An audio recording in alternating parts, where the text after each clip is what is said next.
Innovatsioonilaen peaks olema just selline, kus näiteks idusektor on põrkunud kokku probleemidega, et pankadele nende ideed tunduvad riskantsed ja laenusi garanteerida ei soovita. Selleks otstarbeks on eraldatud 27,3 miljonit eurot. Kui on ettevõte, kes tahab luua mingit uut toodet, tahab teha paremat, efektiivsemat teenust, mida iganes, ja vajab selleks täiendavat finantse. Ja siis on see koht, kus riik tuleb appi, et seda riski maandada, kuna võib-olla lihtsalt ka tavapangad lihtsalt intellektuaalomandi või sellise idee peale lõpuni raha ei taha anda. Jah, seal risk on suurem, aga kui see õnnestub, tänu sellele, nagu ma ütlesin, kasvab meie majandus paremini, kiiremini ja saavad ka inimesi paremat palka.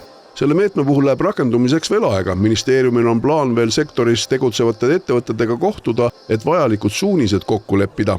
Teine meede on aga otseselt mõeldud kaitsetööstussektorile ja seda tootearenduseks. Selle meetmega on jõutud juba faasi, kus üsna pea hakatakse taotlusi vastu võtma. Me teame, milline on julgeolekuolukord. Kaitsevaldkond on üks kiiremini arenev tööstusvaldkond. Seal on vaja otsuseid teha kiiresti ja 24 miljonit annavad võimalus Eesti ettevõtjatel oma tooteid kiiremini arendada. Ja jällegi, kaitsevaldkond on koht, kus saab kokku väga kõrge lisandväärtus. Sellega tagatakse rohkem meie julgeolekut, ehk siis inimesed saavad rohkem tööd, parem julgeolek ja iseseisev kaitsetööstus Eestile. Et selles mõttes väga olulised valdkonnad nii majanduse, julgeoleku, aga ka inimeste sissetulekute jaoks. Kaitsetööstuse plaan on jõuda aastaks 2030 aastas 2 miljardi eurose käibeni.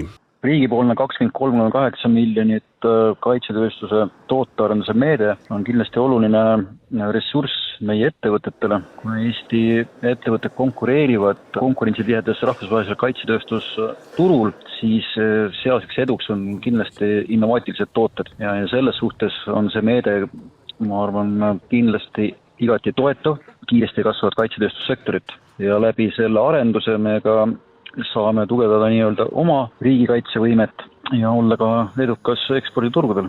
Kaitsetööstuse sektori sees on sellest võimalusest palju räägitud ja selles nähakse head edasiminekut. Toetuse suurus kõigub 250 000 eurost kuni 3 miljonini.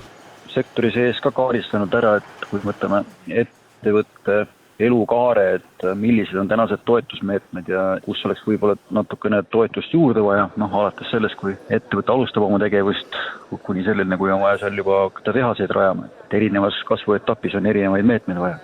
Seal on kindlasti projektil piirangud ja muidugi on ka riskide hindamine. Nagu ma ütlesin, mõlemad on ju nii tootearendus, innovatsioon on väga riskimahukas ja vastavalt kindlasti ka vaadatakse neid taotlusi läbi, ja mis on eriti oluline, et me olemegi öelnud, ettevõtlus innovatsiooni sihtasutus peaks tervikuna muutuma rohkem otse toetuste andmiselt erinevate laenude, käenduste, garantiide peale. Taotlusi hakkab menetlema ettevõtluse ja innovatsiooni sihtasutusi ja nendega anda jääb ka projektide võimekuse hindamine.